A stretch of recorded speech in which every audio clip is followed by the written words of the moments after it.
Thanks, guys, for another Story Slam.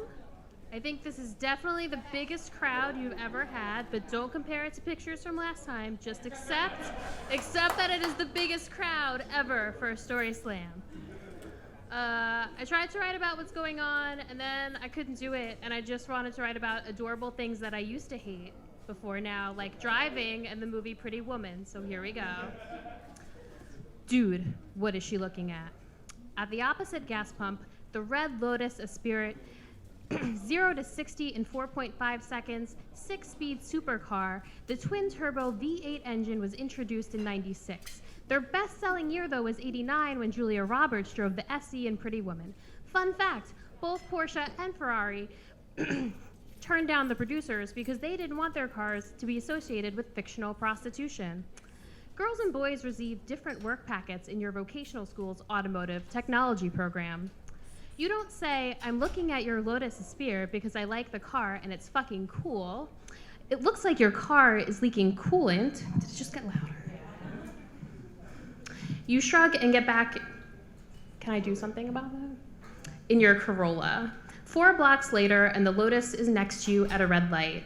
2 guys in the car are staring at you and revving the engine. You want so badly to cut them off. You can't beat them through the light, though. The physics of your 4-cylinder engine versus an 8-cylinder engine is clear to you. The driver yells, "Suck it!" out the window before taking off. Last summer, you made it from Frankfurt Airport to the Hauptbahnhof, where you needed to catch an 8-hour train to the Mercedes-Benz plant in Berlin to interview for an internship in engine and powertrain development.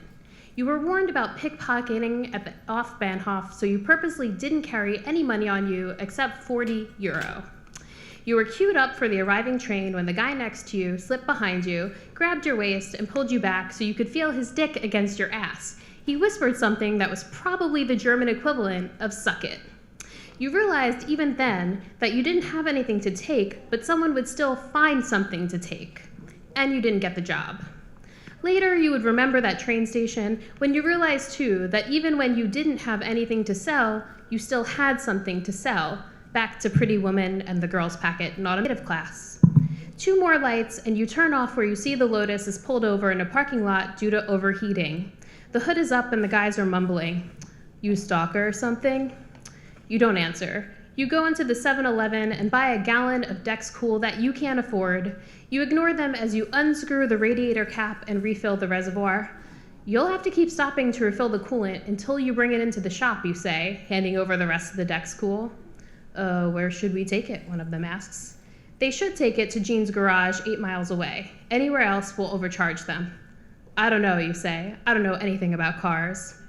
Being able to afford something and being able to take care of it are 2 different things. You don't know why you tried to prolong the life of that poor Lotus. You could never afford it. They're going to kill it anyway.